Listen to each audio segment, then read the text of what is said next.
Hello!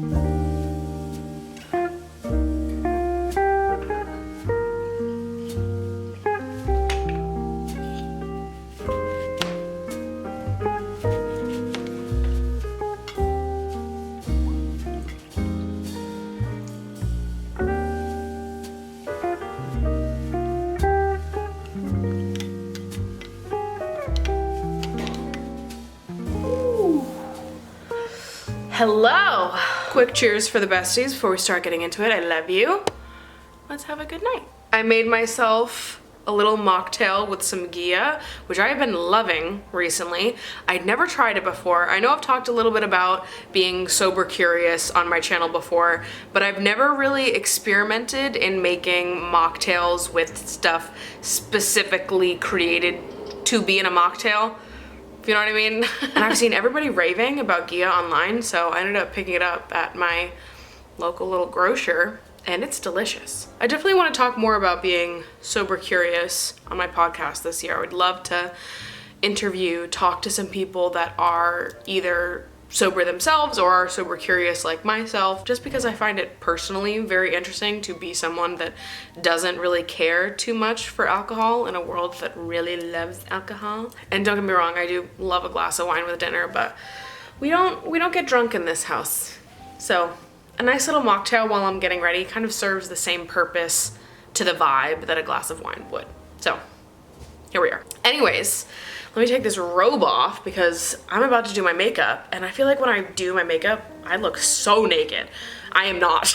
I feel like when I do my makeup, I just need everything away from me, out of my face, out of my body, like just let me get myself set up. Today I wanted to sit down and do my makeup for you guys, not because I'm a beauty guru and you're all absolutely dying to know what my tips and tricks are. I know no one cares. But I am actually getting ready for a date right now, so I thought we could just sort of sit, have a drink, and get ready together. So if you are also going on a date tonight and you need a little friend to hype you up and tell you you're beautiful while we have a little drink for our dates, cheers. Here we are.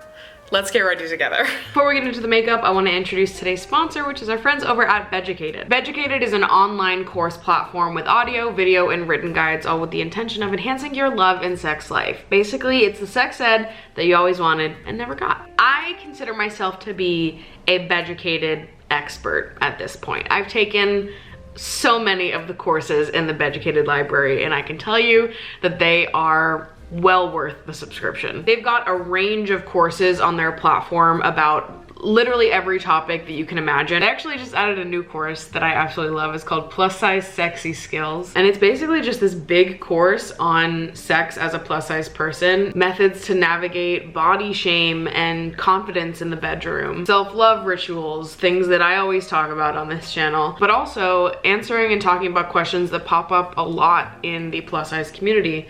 Face sitting. I'm nervous to sit on my partner's face. The full course only takes an hour and 30 minutes to get through, and it's split up into so many different sections, so you don't have to do the whole thing in one night. But this is why I love Beducated, because I feel like I always leave their courses feeling a little bit better. Clearly this is a hot topic. Clearly other people have these questions, feel this way, because there's a whole fucking course dedicated to it. Typically you can use my code to get 40% off, but from now until Valentine's Day, my code is actually gonna get you 50% off the yearly pass at Beducated. On top of that, they now also have a 14-day money-back guarantee, so if you try it out, decide it's not for you, you can get your money back up to 2 weeks later. So again, that's code Maddie for 50% off the yearly pass at Beducated up until Valentine's Day, and thank you again to Beducated for sponsoring today's video. Before I start talking and get distracted, let me tell you what I'm starting my look off with, which is the Haus Labs Tri-Color Skin Tech Foundation. I have been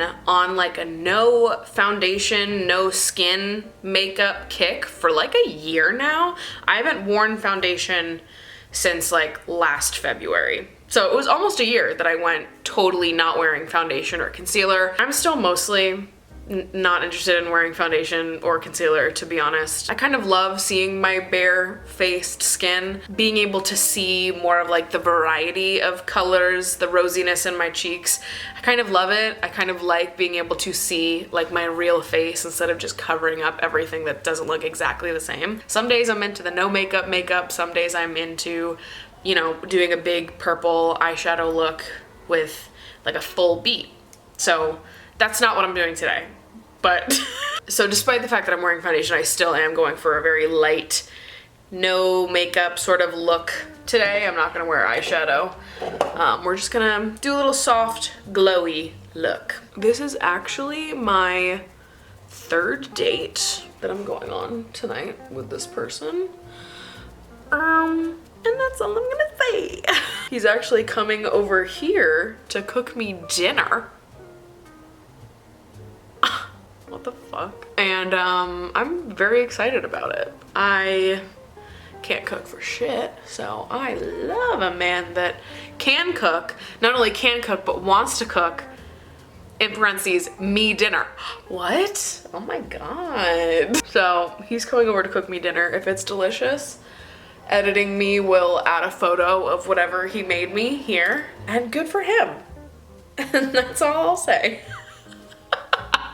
I love going on dates. I love a first date specifically, but I just love dates in general. They're so fun to me, and I do find that I don't really get very nervy about dates. I mean, sometimes I do. I feel like on a date, I'm great. I'm so good. Where my anxieties start to come in is the time in between dates when we're not face-to-face.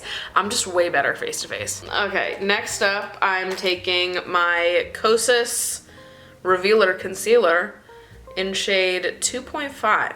See, I didn't say my shade for the House Labs. I'm using shade Light Neutral 110. I just sort of guess. I did not buy any of these products in person.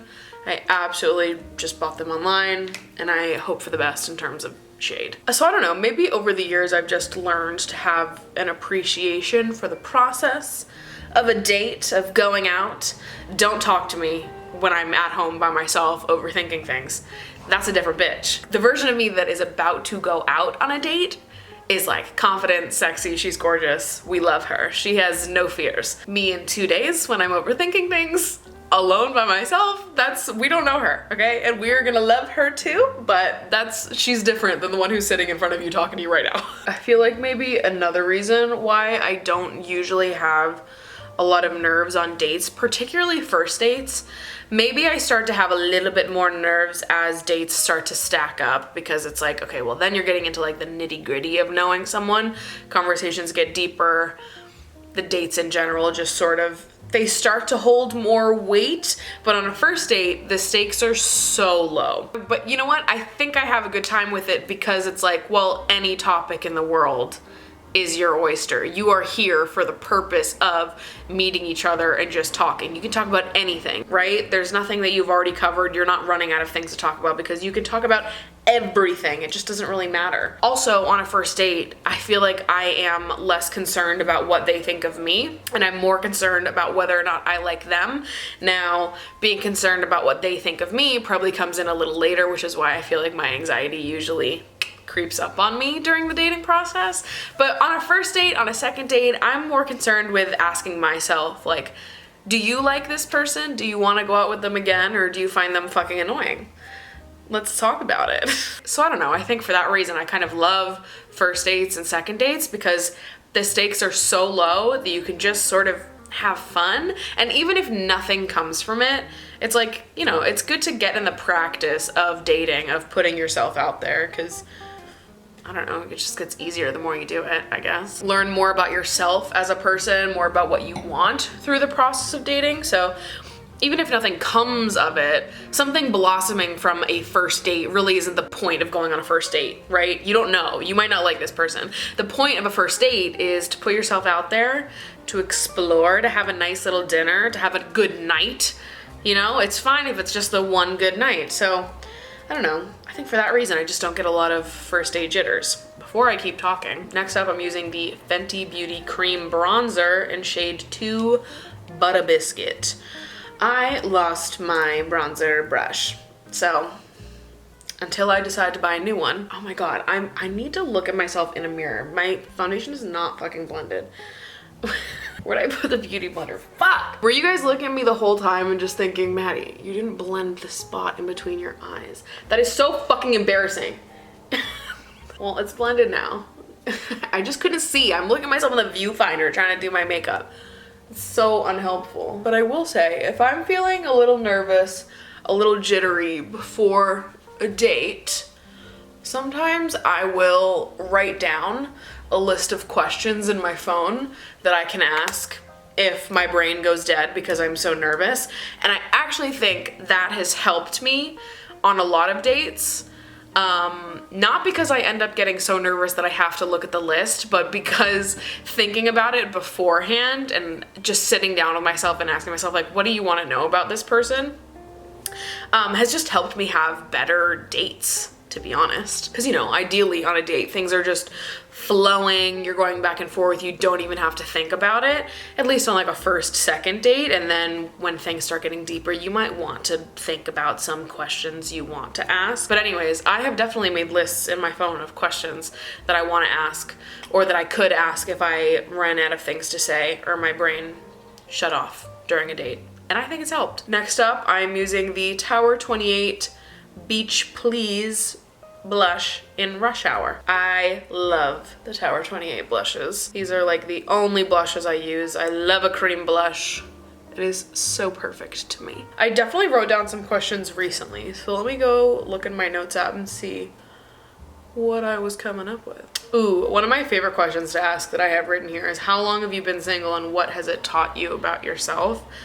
I always want to know people's answer to this, just because I feel like it is such a fun question and you get such a range of answers from people. And I love questions like this where it's kind of a softball. Like it's pretty easy to ask someone, like, okay, how long have you been single? And during that time, like, what have you learned about yourself? At least to me, that feels like a softball. And I feel like questions like that are like gateways, doors to deeper conversations, learning more intimate information about each other, which obviously helps bring you guys closer and maybe even solidifies another date. Oh my god, I look so cute. Another question that I like asking is just, would you consider yourself a romantic? I find that I do tend to be attracted to other romantics, so I find that this question usually just opens up an opportunity for people to get mushy gushy and gooey, show me their sensitive side a little bit, which I love and really look for and value in a partner. And then another one that I have written here is, what's the most attractive quality that isn't physical?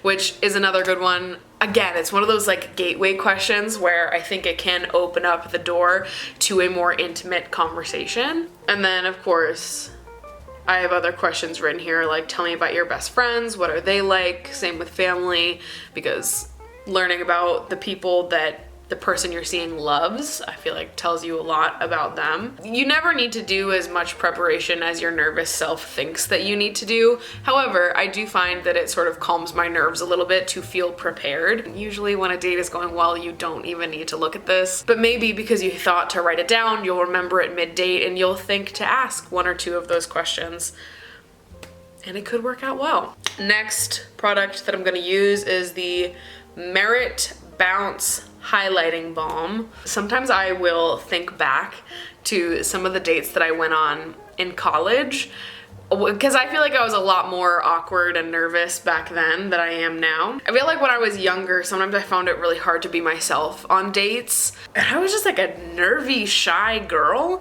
But at the time, I think I was like very resistant to even calling myself nervous or shy or introverted in any way. Like I so rejected that could be something that I was. So I don't know, I think maybe during that time of my life, I was routinely very nervous and very awkward on dates. Next up, I'm using the Kosas Air Brow Gel in shade Medium Chocolate Brown. But I bring this up because even though I was so awkward in dates on college, I have never not been asked to go on a second date. If I didn't want to go on the second date did not happen, but I've always been asked on a second date. So even though at the time I was a very nervous and at times awkward girl, and that's how I remember myself now, I was always able to make it to the second date. So if anything, maybe that's just some reassurance that people do find the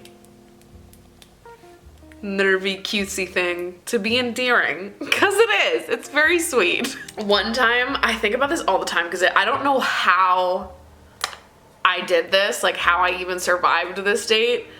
But when I was in college, I went, oh my god, I look gorgeous today.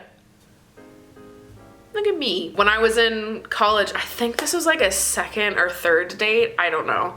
He asked me to go to a concert with him. And I was like, oh, that's so fun. And I didn't know who was playing. You know, looking back, I do feel like a little blindsided by this date. Like, I feel like maybe he should have prepared me a little bit more for what we were getting ourselves into. But he invited me to go to a concert with him that he had 2 tickets to.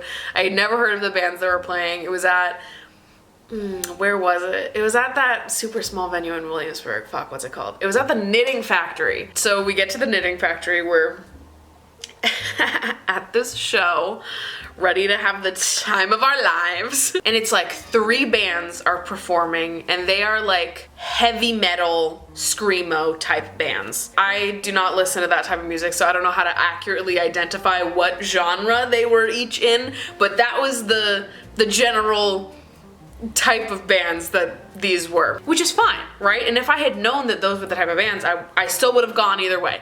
Would not have changed me. However, if I had known that he was going to mosh pit the whole time and bring me to where the mosh pit was, I don't know that I would have gone, because it looked me. Just like imagine this, you're on a date with someone that you've known for like only a week or 2, you're at this show, it's just the 2 of you, you're like listening to the music, and then a mosh pit is opening up and he's like, oh, 1 second, and then he just like, but I'm right here, I'm on the side of the, oh my god, it cringes me out just even thinking about it, because I had no fucking idea what to do. I didn't know the music, I didn't know how to like get into what this crowd was feeling, they were having a moment, I didn't know how to insert myself into the moment. He's getting thrown around in a mosh pit, and I'm standing there like, oh my god, I need to go home right now. And while all of that was happening, there was someone standing like in front of me or next to me that was in one of my classes at college. I don't remember who it was, so clearly they didn't make that much of an impact on me. I'm so sorry. But I remember seeing them and having a brief interaction of like, oh hey, what's up? Because I didn't know them well, so it wasn't like I could look at them and be like, dear god, help me. But it was someone that I knew, which made it worse, made it more awkward, because now I had a person who was observing me be the most awkward person on the face of the planet and have no idea how to like get with the shit. So anyways, I think we ended up going on 1 or 2 more dates after that, and then it just didn't work out. But after that date, I was so sure that it was over and he wasn't gonna want to go out with me again. Because even though looking back, I'm like, well, he probably should have warned you. Like he could have given me some type of information to prepare me for what I was walking into, but in my head I was like, I can't fucking hang. Like, how embarrassing. So I remember feeling like a little humiliated after that, because I was like, oh my god, why can't I just be cool? But you know what I mean? Back then I was just kind of like, oh dear god, I'm sure he wants like someone that can just be thrown into an environment like this and can know what to do and just be with it. And I was like so not with it. And I was embarrassed that I couldn't be with it. But anyways, moral of that story is, even if you feel like, that's a great point. If you are on a date that is going very weird, but you still like the person and are hoping for a second date, you probably will still get a second date. Sometimes weird dates are good. For my lips, I either want to do this Merit lipstick in the shade Slip, or I want to do Clinique Black Honey. What are we thinking? What is the vibe? I feel like I'm going with Black Honey. Something that I like to remind myself of before I go out on dates. See, look at how pretty that is. But something that I like to remind myself before I go on dates is just that you can't be anyone besides yourself. You can try to, but it's just not gonna work. Oh, there's nothing you can be. There's nothing you can show up as on this date besides you. If it's a match, it's a match. If it's not a match, it's not a match. Literally all you can do is show up as you. At the end of the day, like if you are a nervous girly, if that's just genuinely you and your personality, then isn't it better to show up on the date and let this person fall in love with you as a nervous girly? Like, why are we pretending to be something that we're not just to get, I don't know, someone to like a version of us that's not even really us? All right, lip gloss, I'm using the Tower 28 lip gloss in shade Cashew. You might convince yourself that the stakes are higher than they actually are because you're like, oh, it's a date, what if it doesn't go well? Oh. But a date not going well, particularly a first or second date, is actually like no big deal at all. You don't even know if you like them yet. You could show up there and they could be the most uninteresting, like self-centered person you've ever met. You could get on that date and they could not ask you even one single question. And how unattractive is that? You're sitting at home worrying about running out of things to say to them and worrying that you're gonna get so nervous you're gonna forget to ask them questions, that you're writing notes in your phone beforehand just so that you can stay present and stay connected. And meanwhile, this fucking loser didn't even ask you the questions back when you were asking him. Like, I can't. And nerves aren't necessarily a bad thing, right? Like, you can be very excited and confident and ready for a date and still feel nerves, but it's like the right amount of nerves. You don't want to be totally overtaken by anxiety on a first date when it's like the stakes are low as they could possibly get. Let's not get in our heads too much about this. Just remind yourself that your opinion of them matters equally as much as their opinion of you. Do not prioritize being liked by this person on a first date. All you can do is show up as yourself. They either like you or they don't. You either like them or you don't. And them liking you is not more important than you liking them. And no matter what dorky, awkward things you say or do, the right person would find those things endearing. I would find it endearing. I think of who I am on dates all the time and I'm like, I love her. I would love to date her. And then I remember I am her. And I'm like, oh, what a joy. I get to live in this head all the time. Isn't that awesome? Sick. Like, I have so many fun date ideas up here that I think about and I'm like, what a joy it's gonna be to end up with me. Whoever does. Cheers to you, my friend, whoever you are. You are so beautiful and smart and lovable, and absolutely anybody is going to be so lucky to be with you forever or even be with you for one night, bestie. Going out on a dinner date with you, going out on a drinks date with you, they are so fucking lucky, and don't you forget it. Dating is supposed to be fun. It's a cute little opportunity to meet a new person, to put yourself out there and just learn a little bit about yourself, if nothing else. If you're getting back into dating for the first time, if you're going on a date tonight and you're just feeling a little bit extra nervy, just know that we've all been there and it's never as bad as your nerves tell you that it's gonna be. I hope that it goes amazing and that you have a great date and you feel fucking giddy afterwards. But even if you don't, like, I'm happy that you put yourself out there and had a good night, 2 hours, if nothing else. So anyways, let me take these clips out. Cheers to putting yourself out there, and cheers to choosing to stay single until you find someone that truly ticks all your motherfucking boxes. Cheers. I love you. I hope you have the best date ever. Thank you again to Beducated for sponsoring today's video. All the links to them are going to be in the description down below. I love you guys so much. I hope you have a great night. Thank you for getting ready with me, and I'll see you in my next video. Bye.